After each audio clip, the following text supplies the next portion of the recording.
नमस्कार दोस्तों, कैसे हो आप सभी। आई होप जैसे भी हो बहुत से हो। बाय द वे गाइस, आज की वीडियो शेयर की हमें साक्षी ने।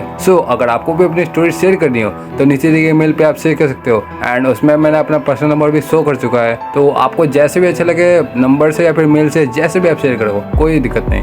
एंड अगर आपको मेरी वीडियो ज़रा सा भी अच्छी लगती होगी या फिर ना भी लगती हो तो प्लीज़ हमें सब्सक्राइब कर दीजिएगा यार। सब्सक्राइब में कोई दिक्कत नहीं होनी चाहिए। तो आज का जो इंसिडेंट होने वाला है वो असल में साक्षी का नहीं है, बल्कि साक्षी का दोस्त का है, जो कि उसने मुझे खुद शेयर किया।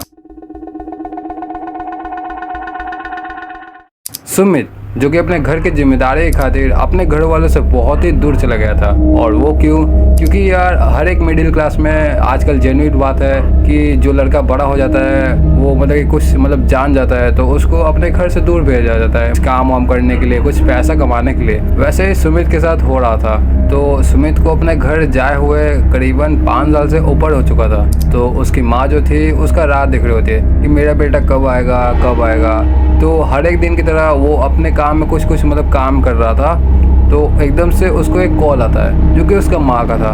तो वो अपने मम्मी का फ़ोन रिसीव करता है और फ़ोन उठाने के बाद उसकी मम्मी बोलती है कि बेटा तुम कहाँ हो, इतने दिन से कि कुछ फ़ोन वोन कुछ नहीं कर रहे हो। तब सुमित बोलता है कि हाँ माँ, मैंने अगले हफ्ते छुट्टी का अप्लाईमेंट अप्रूवल कर दिया है, तो मैं अगले हफ्ते गाँव पहुँच रहा हूँ। तो अगला सप्ताह आता है और सुमित पूरा तैयार था गाँव जाने के लिए।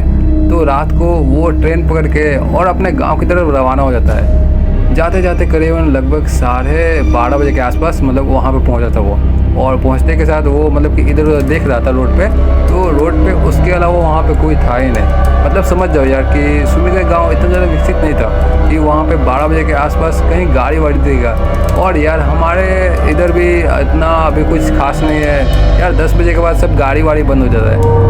रोड पे रहता है लेकिन गली वली में नहीं रहता। तो उसका एक तरह से गांव जो था वो बहुत ज़्यादा क्या बोलते हैं गांव था। तो उसके घर जाने का एक शॉर्टकट रास्ता भी था वहाँ पे, जो कि जंगलों से होते हुए जा रहा था। तो उसने सोचा कि यार क्यों ना सीधे रास्ते से होते होते हम लोग जंगल से चल जाए। जंगल से वो जाता है। जाते जाते जाते जाते जाते जाते एकदम से उसको एक हट्टा कट्टा पहलवान दिखता है, जो कि उसको देख रहा होता है। और सुमित उसको देखता है तो यार थोड़ा सा घबरा जाता है कि ये असल में है चीज़ क्या। तो सुमित वहाँ से निकल ही रहा होता है। तो एकदम से वो जो पहलवान था वो उसको पकड़ लेता है, बोलता है कि मेरे साथ कुश्ती खेलो, मेरे साथ पहलवानी करो। तो सुमित बोलता है कि मुझे नहीं करना ये सब। सुमित बहुत ज़्यादा डर जाता है ये सब सुनता है। तो वो जो पहलवान था वो उससे बोलता है ज़बरदस्ती कि मुझसे कुश्ती करो तभी यहाँ से जाओगे, नहीं तो तुम मरोगे।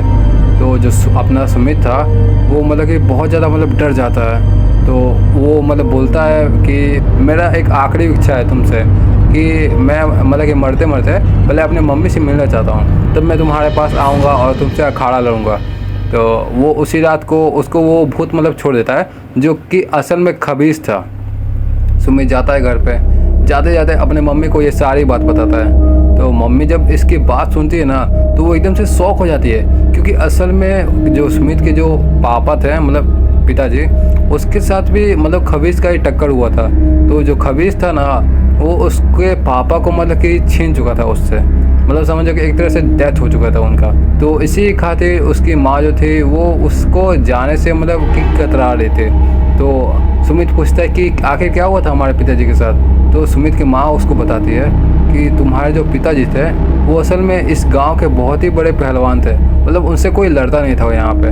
एक तरह से समझ जाओ कि वो गांव के एक तरह से सरताज थे पहलवानी में, जो कि उनसे दूर दूर के भी उनके नाम से डरते हैं। तो वो एक दिन शॉर्टकट की खातिर अपने घर पे आ रहे थे उसी जंगल से।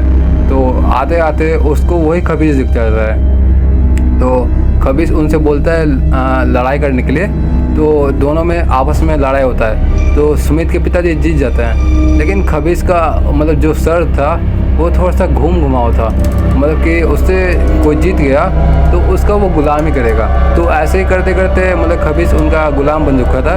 तो एक दिन कि रास्ते से आ रहे थे तो एकदम से खबीस जो था वो अपना चाल चला, कि सुमित का आवाज़ निकाला। तो जो सुमित के पिताजी थे वो बहुत ज़्यादा घबरा जाते हैं। तो एकदम से पीछे मुड़ते हैं तो देखते हैं कि यार ये तो खबीस ही है। तो उसके बाद उनका ऑन द स्पॉट डेथ हो जाता है। तो ऐसा ही इंसिडेंट हुआ था। तो जो सुमित था वो बहुत ही ज़्यादा मतलब अफसोस कर रहा होता है कि ऐसे ऐसे ऐसे हुआ था और मैं भी मतलब कि नहीं मरना चाहता। तो वो एकदम से एक मतलब अघोरी पास जाता है और अघोरी से मतलब यह बात बताता है। तो जो अघोरी था वो मतलब कि बताता है कि वो असल में बहुत ही ज़्यादा शक्तिशाली खबीस है, जिससे लड़ना बहुत ही ज़्यादा नामुमकिन है। तो फिर भी तांत्रिक उसको कुछ उपाय बताता है। तो कुछ दिनों के बाद अमावस्या आ रहा था, जो कि वहाँ पे सुमित को जाना था उससे लड़ने के लिए। तो उसके कहे अनुसार वो वहाँ पे पहुँच जाता है। तो वो उसका इंतज़ार भी कर रहा होता है। तो एकदम से जो सुमित था वो बहुत ज़्यादा डर रहा था, लेकिन उसके पास वो अघोरी का बात मतलब याद था कि कैसे कैसे क्या करना है। 3 बजे तक उसके साथ मतलब पहलवानी करना है और कैसे कैसे भी टिक जाना है, क्योंकि 3 बजे के बाद खबीस का पावर बहुत ज़्यादा कम हो जाता है। तो 3 बजे तक वो उससे मतलब लड़ता रहा और लड़ते लड़ते खबीस को मतलब पटक दिया। और पटकने के बाद मतलब एक मंत्र मतलब बोला।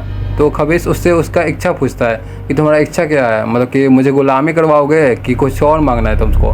तो जो सुमित था वो अघोरी के कहे अनुसार उसको बोलता है कि मुझे कुछ नहीं चाहिए, तुम बस आज़ाद हो जाओ। तो उसी टाइम वो जो खबीस था वो आज़ाद हो जाता है। तो जब वो आज़ाद होता है तो उसके साथ मतलब बहुत सारे मतलब प्रेत आत्मा थे जो कि उसी गांव के थे। तो वो भी सब आत्मा बेजान आत्मा मतलब आज़ाद हो जाता है। तो आज की कहानी से हमको यही सीख मिलता है कि किसी को सताने से पहले अपना खुद यार देख लो कि तुम कैसे हो। तो अगर आपको हमारी ज़रा से भी वीडियो अच्छी लगती होगी तो प्लीज़ हमें सब्सक्राइब कर दीजिएगा। सो बाय बाय, टेक केयर।